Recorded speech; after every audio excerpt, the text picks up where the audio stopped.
उत्तर प्रदेश विधानसभा चुनाव के 7वें और अंतिम चरण के लिए मोदी के संसदीय क्षेत्र वाराणसी समेत 7 जिलों की 40 सीटों पर 60% मतदान हुआ। पूर्वांचल पर अपनी धाक जमाने के लिए मोदी ने 3 दिनों तक वाराणसी की गलियों की खाक छानते दिखाई दिए। वहीं बीएसपी और सपा कांग्रेस ने भी जनता को अपने पक्ष में करने के लिए रैली को संबोधित किया।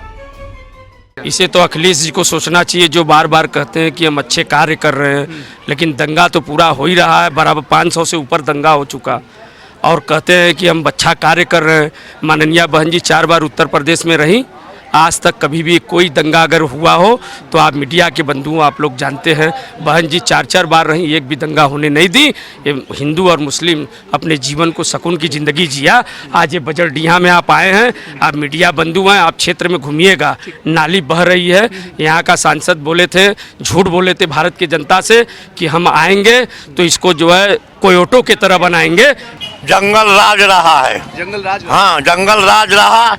और हमारे अकलियत को कहा गया कि 17-18% देंगे, 1% भी नहीं दिए।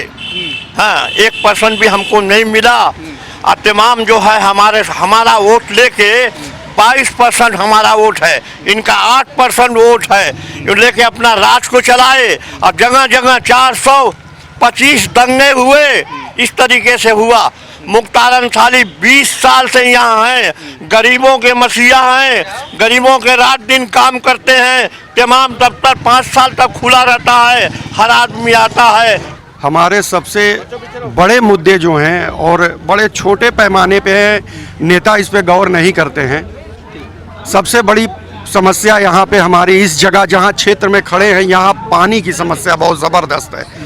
पूरे इस काइंड विधानसभा में बहुत दूर दराज से आज के भी इस विकास के समय में और वंचित है हमारी माँ बहनें जो हैं, दूर दूर से पानी लाके अपने घरों में, रमज़ान में, ईद में, बकरा ईद में, ऐसे कोई त्यौहार आ जाते हैं जिसमें ज़्यादा पानी की ज़रूरत होती है, दूर से जाती हैं पर्दा नशीन औरतें दूर से पानी लाने के लिए।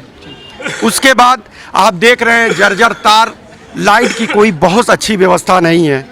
यहाँ जहाँ आप खड़े हैं समझ लीजिए बनारस में, यहाँ से एक संदेश, एक मैसेज जाता है, क्योंकि ज़्यादातर तबका हमारा यहाँ पे वो है कि जहाँ लोग समझ के बूझ के कदम उठाते हैं, लेकिन हम ही को उस चीज़ों से वंचित किया जाता है। आज हम बहुत ही समझिए विकास से एकदम ज़ीरो विकास हमारे बजरडीहा में है।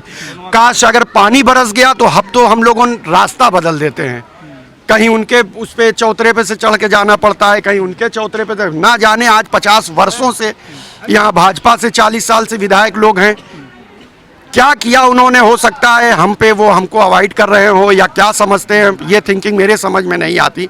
मुझे तो बस इतना चाहिए, यहाँ की आवाम को ये चाहिए कि कम से कम गर्मी के दिन में जो रात भर लाइट चली जाती है, हमारे बच्चे जो है मलेरिया से, मच्छर से काट के मरते हैं, कम से कम वो सुविधा तो मुझे मिलनी चाहिए, उसका हक मुझे है। बिल्कुल। यूपी के अंतिम दौर में मतदान प्रतिशत और ग्राउंड रिपोर्ट पर काम करने वाले पत्रकार भी मानते हैं कि नेट टू नेट फाइट 2 ही दलों के साथ है, वो है बीजेपी और बीएसपी। आपको अंदाजा होगा कि साल 2012 के चुनाव में सपा के पक्ष में बने माहौल के बीच बीएसपी ने पूर्वांचल में अच्छा प्रदर्शन किया था, लेकिन इस बार पूर्वांचल से सपा कांग्रेस गायब ही नजर आ रहा है। कोई वैसा काम नहीं किया अखिलेश ने हमारे लिए। हाँ, लेकिन अखिलेश को तो मुस्लिम हितैषी कहा जाता है। क्या मुस्लिम हितैषी कहा जाता है? इसीलिए ना जो दंगे कराए हैं इतने, जो है न जाने सैकड़ों कितने दंगे कराए। अच्छा। अखिलेश सरकार में जो है कानूनी व्यवस्था ठीक नहीं है। नहीं, बिल्कुल नहीं जी, कुछ बदलाव नहीं आने वाला है। तो जानते हैं कि हम चुनाव इस बार हार रहे हैं। अच्छा। तो मजबूरी के नाम, जैसे लोग कहते थे मजबूरी के नाम महात्मा गांधी, इस तरह ये कि इन्होंने फर्जी गांधी को भी अपने साथ मिला लिया है, जिसकी नैया ही डूब रही थी। और हम लोग विकास की बात करते हैं, विकास कहाँ इनका है? कोई विकास नहीं है, सिवाय दंगा फसाद करके। दंगा फसाद हर जगह हुआ है, चाहे मुजफ्फरनगर में हुआ हो, चाहे आपका कुंडा में हुआ हो। हत्याएं पे हत्याएं हो रही हैं, बलात्कार पे बलात्कार हो रहे हैं। इनका विकास हुआ है, पब्लिक का कोई विकास नहीं हुआ है। जो लोग यह कह रहे हैं कि विकास बोलता है, काम बोलता है, मैं कहता हूँ अखिलेश के राज में गुंडा राज बोलता है, गुंडा राज बोलता है। नहीं, काम तो नहीं बोल रहा है, लेकिन उनका घमंड जरूर टूटेगा इस बार। घमंड टूटेगा। तो आपको क्यों लग रहा है कि ऐसी क्या आपके यहाँ पे स्थिति बन रही है या फिर उत्तर प्रदेश में कि उनका घमंड टूट जाएगा? उनका कहीं लड़ाई नहीं है, पूरे उत्तर प्रदेश में आप आंकड़ा देख लीजिए, कहीं लड़ाई में नहीं है। तो कौन है फाइट में इस बार? बस बसपा है। बसपा के सरकार अपोजिट में भाजपा। वैसे चुनावी आंकड़े कुछ भी हो सकते हैं, लिहाजा ये एग्जिट पोल सही नहीं है, लेकिन एक अनुमान के मुताबिक बीएसपी को फायदा मिलता दिख रहा है। यानी कहा जा सकता है कि नंबर 1 की पार्टी बीएसपी बनेगी। Bureau report, national Dastak.